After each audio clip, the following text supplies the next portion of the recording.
Another anonymous quote has come to light about Shane Beamer and South Carolina's football program, and the quote definitely wasn't light on criticism.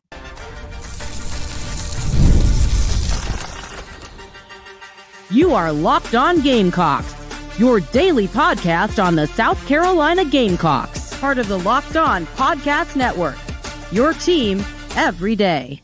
Hello, Gamecock Nation, and welcome back to the Locked On Gamecocks podcast. I'm Andrew Lyon, the host of this podcast, and you can catch this show every day wherever you get your audio podcasts daily and also on YouTube. Today's episode is brought to you by Game Time.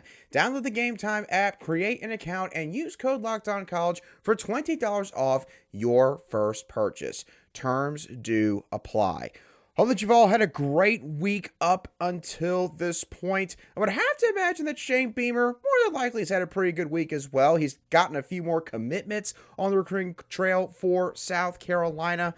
But I have to imagine that heading into this lovely Friday that Shane Beamer, he might be in a bit more of a sour mood. And it's not really because of anything maybe on his end, but more so because of what this recent anonymous quote has to say about him and the current state of South Carolina's football program. Now, as y'all know, every single summer, anonymous quotes are gathered from coaches around the league when it comes to Athlon Sports and also Lendy Sports. Those are two of the major magazine publications that you can buy on college football every single year. I've done this myself for many, many years now, and it appears that Lendy Sports has come out with their quotes, and one of them drew a lot of attention when talking about Shane Beamer. Needless to say, the quote is going to give him a lot of bulletin board material to work with come the Gamecocks season opening matchup with Old Dominion on August the 31st. Now, this quote, this article that I saw this quote at, it was written by Griffin McVeigh of On3 Sports. And again, based on the context of the article, I believe that the original quote comes from Lendy's Sports. So, without further ado, here is the quote that I'm talking about from this anonymous coach. Quote, "I think Shane Beamer is on the hot seat. He had some issues with the portal and NIL.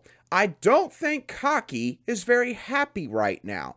Shane Beamer's first head coaching job was at South Carolina. Beamer wasn't ready for that. You can tell by the way he handles his press conferences. He's had a few big wins, yes, but I see that program dead in the water." And there's a little bit more on top of that as well. This quote more so talking about Sean Elliott. Quote, "One thing Beamer did that was really smart, he brought back Sean Elliott. He's beloved by South Carolina people and coached there for a while. Many thought he'd have been a better head coach move than Will Muschamp or Beamer. Sean will get the locker room right where Shane lost the locker room last year." Now, I've mentioned earlier, I have read a lot of anonymous coach quotes in Lendy Sports and Athlon Sports magazines over the years. I can never recall a quote that was filled with such vitriol, that was such a massive shot, in all honesty, at a head coach and his football program. And that kind of leads into my first big takeaway with these two quotes.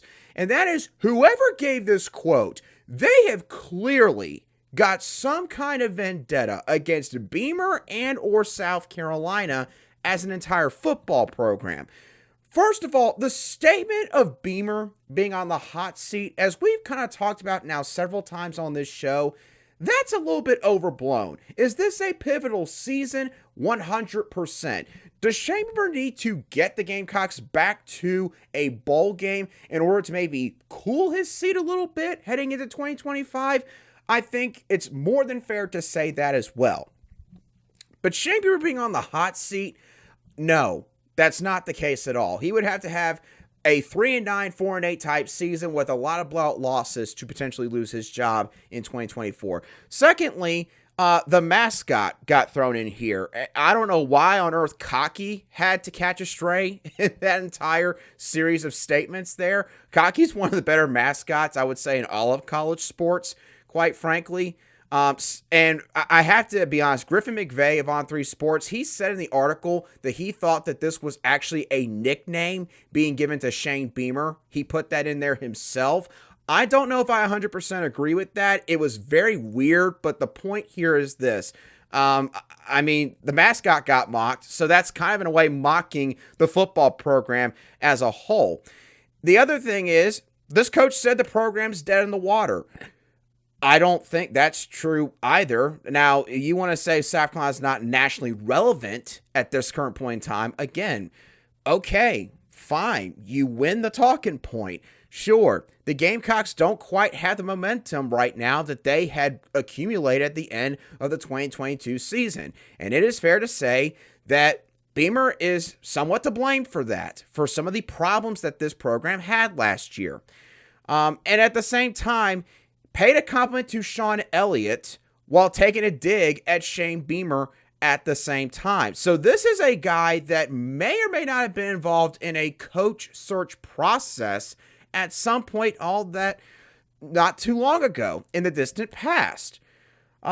So the first point here is basically whoever made this quote, they had this one ready for a good long while and clearly have some strong feelings about Beamer and South Carolina. Now, the other takeaway that I had from these quotes is this. This is a coach that, in my opinion, clearly believes right now that they're in a pretty good position where they're currently at, where they could make a statement like this. You know, you hear people talk about, say, the baseball gods in the sport of baseball, where basically if you trash talk your opponent, maybe you show them up in some way, shape, or form, the baseball gods will come back to get you. Well, I do believe that some people kind of feel the same way about football, not to the same degree, but, you know, a lot of people believe in superstitions. So if you're someone that maybe strays away from taking shots at the people because you're worried that it's going to come back to bite you, I know I'm one of those people, then you're probably not very likely to say something like this. But this is a person that right now,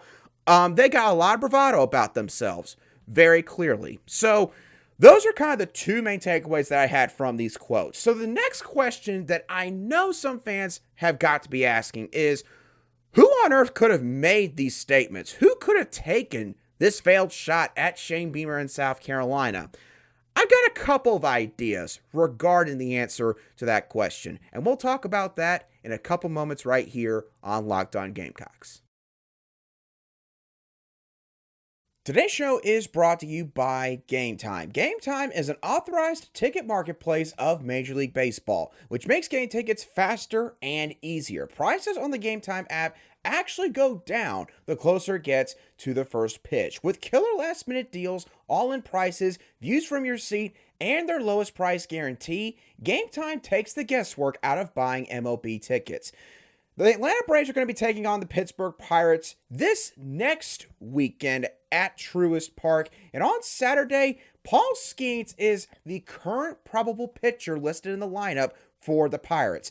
Usually we don't talk about opposing pitchers, but Paul Skeens, y'all, he's on a tear to start his Major League Baseball career. He's 4-0 with a sub-3 ERA. And right now, if you want to get tickets to that game, you can get tickets as low as $29. So perfect time to take your kid out there to the ballpark during the summertime on the weekend to see one of the most exciting young pitchers in all of baseball. Take the guesswork out of buying tickets with Game Time. Download the Game Time app, create an account, and use code LOCKEDONCollege for $20 off your first purchase. Terms apply. Again, create an account and redeem code LOCKEDONCOLLEGE for $20 off. Download Game Time today. Last minute tickets, lowest price, guaranteed. Welcome back to this Friday edition of the Locked On Gamecocks podcast, where we cover your South Carolina Gamecocks every single day. And as always, a big thank you to each and every one of you everydayers who make the Locked On Gamecocks podcast your first listen, wherever you get your audio podcasts daily, or your first watch on YouTube. Okay, we talked about the quote itself that just absolutely went off on Shane Beamer and the current state of South Carolina's football program. Now, the next question that we're going to try to answer over the next few minutes is, which coach could have possibly given those quotes? The first one, I'm going to go ahead and say, I did a confidence scale with each of these coaches. I'm going to go over 3 of them, 1 being the lowest, 10 being the highest. First coach here, confidence rating 8 out of 10 that this coach would have made those statements. The coach I'm talking about is Missouri head coach Eli Drinkwitz. Now, the first reason I bring up Drinkwitz is this. Drinkwitz has had no issue in the past taking shots at other teams, trying to, do some friendly ribbing with some other coaches. Drinkwitz is the guy at the party that kind of thinks of himself as being a jokester. He's kind of the funny guy out of the entire group, and therefore he kind of goes a bit overboard in terms of trying to make jokes the entire night.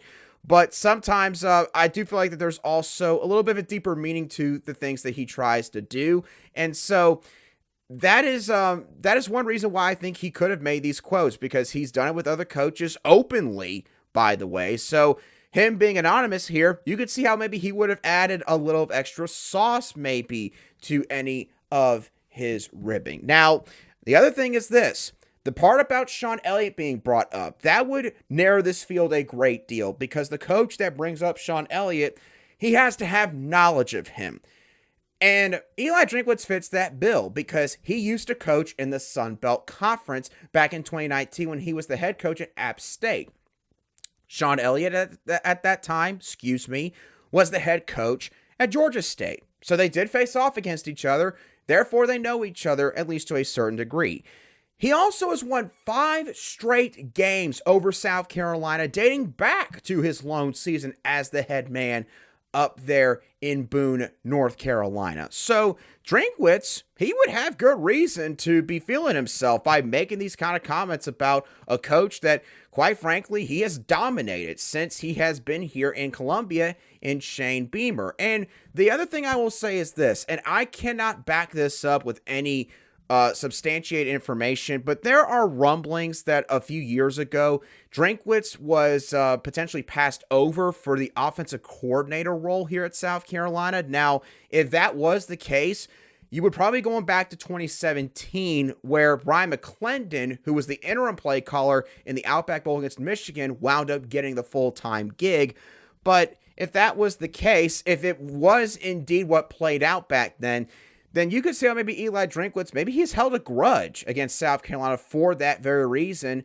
And therefore, that's why he would make comments as strong as these were.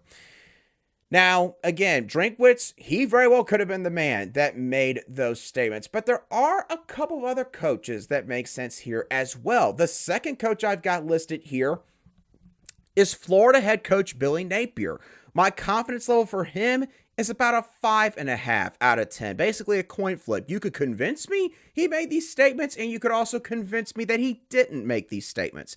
The first reason I bring up Billy Napier is this. Much like I just mentioned with Eli Drinkwitz, there are rumors and rumblings that in the past, Billy Napier, he has, how do I put this, executed some not so friendly tactics on the recruiting trail as far as putting down South Carolina was concerned.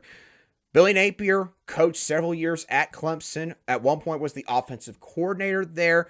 And let's just say, I don't think things were very friendly back then between Napier and maybe even multiple assistants on South Carolina's coaching staff.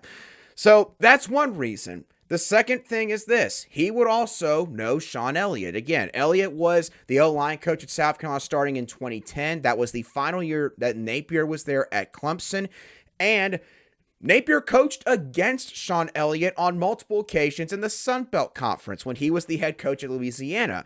He coached against Elliott in games in 18, 20, and 21 before taking the head coaching job at Florida in the 2021 offseason. And speaking of taking the job, Napier interviewed for South Carolina's head coaching position back in 2020, but wound up not getting the job back then. Depending on who you ask, it was because maybe he turned it down, or maybe Ray Tanner actually just decided, I don't think this is the right man for the job. I am more willing to believe the latter than the former. I think the former is quite frankly a narrative that a lot of national media folks have just ran with the last 5-10 years with Billy Napier, and therefore it gives them a chance to give him a pass on a lot of different issues he's had to this point in his tenure at Florida. But the thing I will say is this. The reason why I'm not as confident that Napier made these comments compared to, say, an Eli Drinkwitz is I don't think he's got much ground to stand on right now. Sure, he is 2-0 against South Carolina since he's become the head coach at Florida. Even though he should be 1-1, I digress. However, Napier has a sub-500 record in 2 years in Gainesville, and he is viewed as being on the hot seat heading into this season. If he does not have a very good year, Napier himself could be getting the boot. So why on earth would you concern yourself with another coach like Shane Beamer to the point where you would say basically he's on the hot seat when you are more than likely the guy that could get canned at the end of the year? I don't think Napier would do something like that.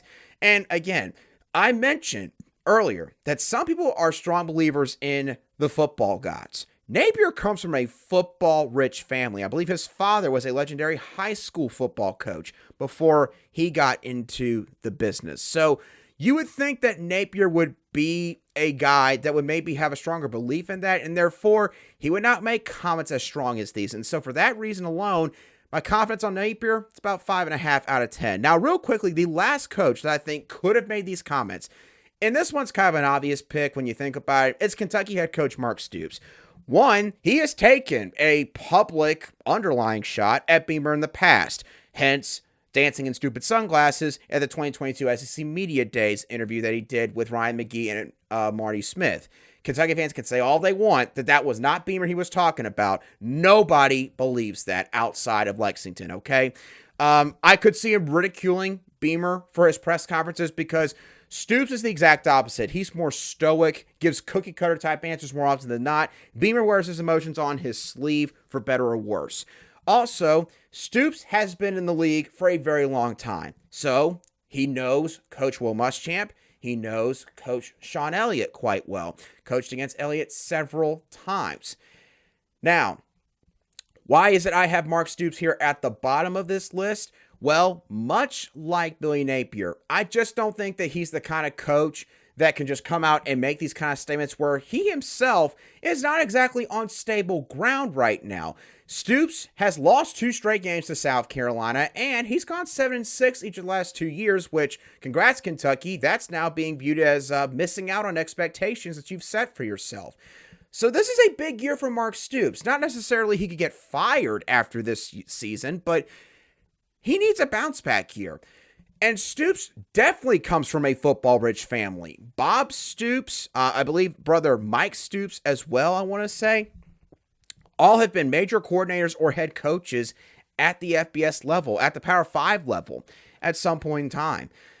So I don't think for that reason that Mark Stoops would have made these comments. It's why I think that when you combine all these different points, all the hints that were kind of made in these quotes, that Eli Drinkwitz makes the most sense between him, Billy Napier, and Mark Stoops. That's not me saying that I think he 100% said him, but if you asked me, hey, Andrew, take a guess, which one do you think it was? I would probably say Eli Drinkwitz. But it won't matter depending on how things play out on the field later on this fall. And speaking of playing out on the field, South Carolina's baseball program, look, they're in the midst of their offseason now. Obviously got knocked out in the NCAA tournament a couple of weeks ago, but they could look a lot better on the field this next season simply because of the players that they're going to have on their roster. They've gotten some big news recently in terms of guys that are returning and guys they are adding. We'll talk about those players in a few moments right here on Locked On Gamecocks.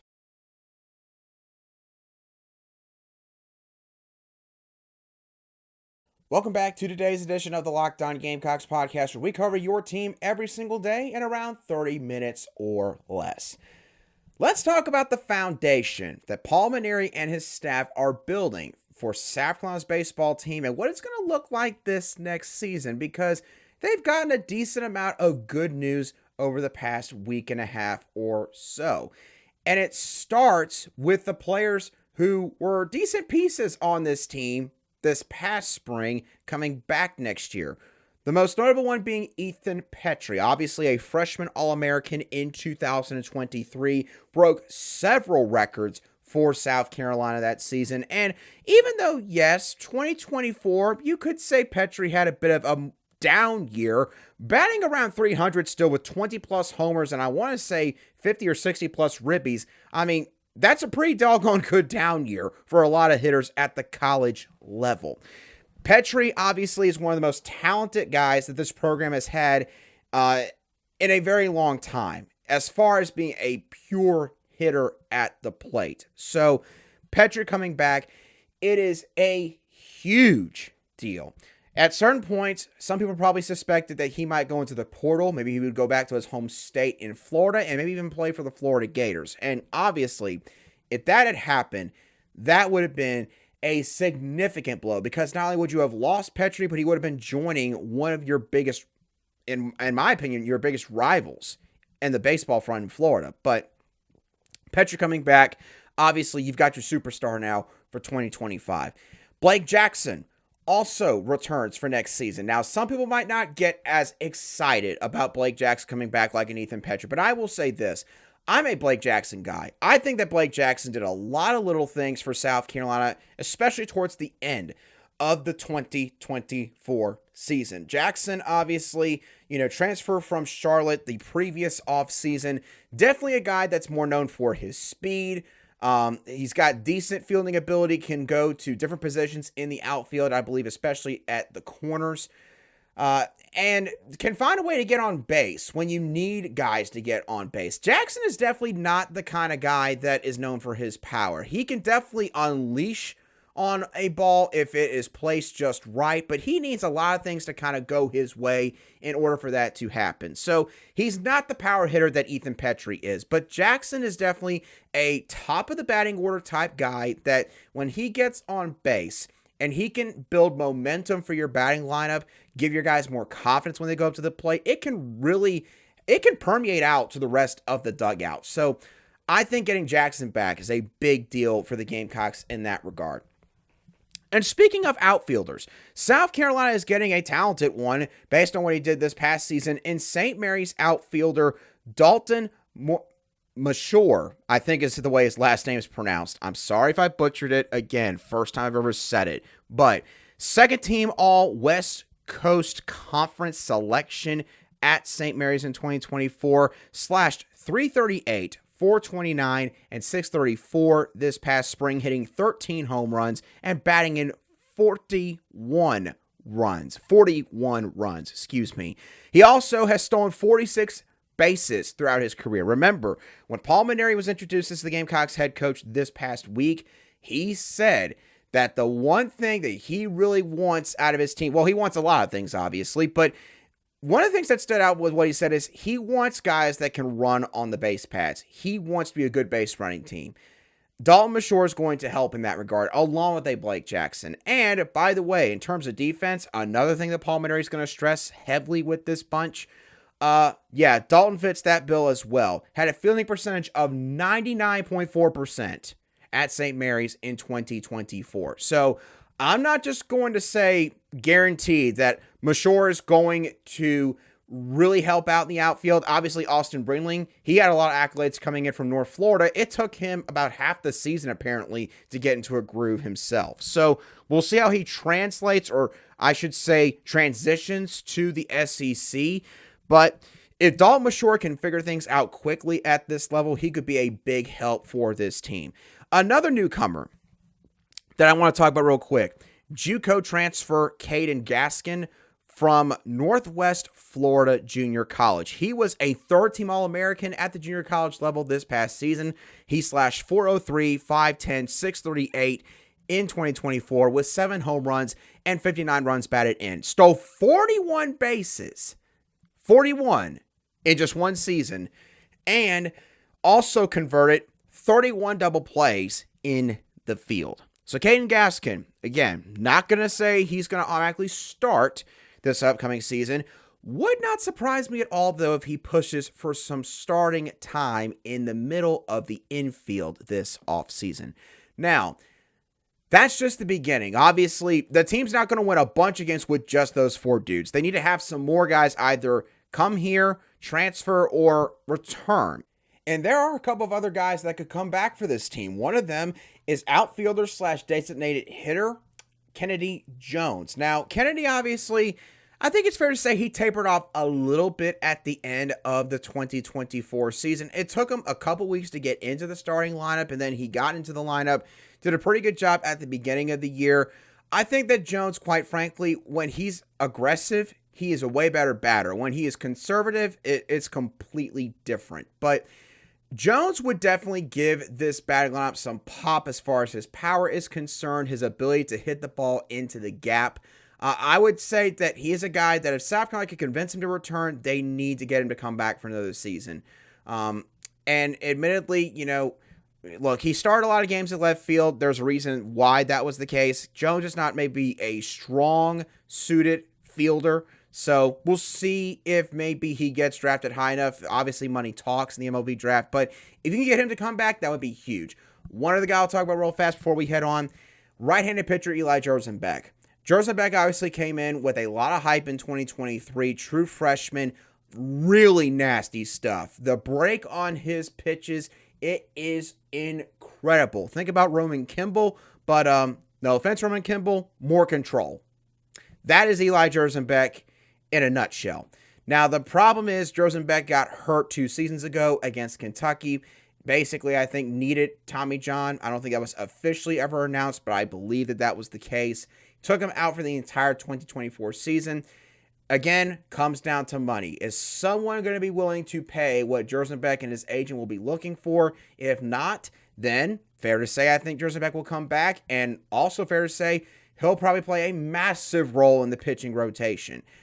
If not, that's a massive blow to the pitching staff. In South Carolina, they'll have to lean heavily in the transfer portal in terms of trying to build up some talent in that spot on their roster. But with that being said, that's going to do it for today's edition of the Locked On Gamecocks podcast. Hope y'all thoroughly enjoyed today's show. As always, what are y'all's thoughts on this quote that was made about Shane Beamer? How ridiculous do you think it is? Who do you think made that quote? Or I shouldn't say made that quote. Who do you think gave that quote to Lundy Sports? And lastly, what are your thoughts on how the baseball roster is shaping up for the Gamecocks this offseason to this point?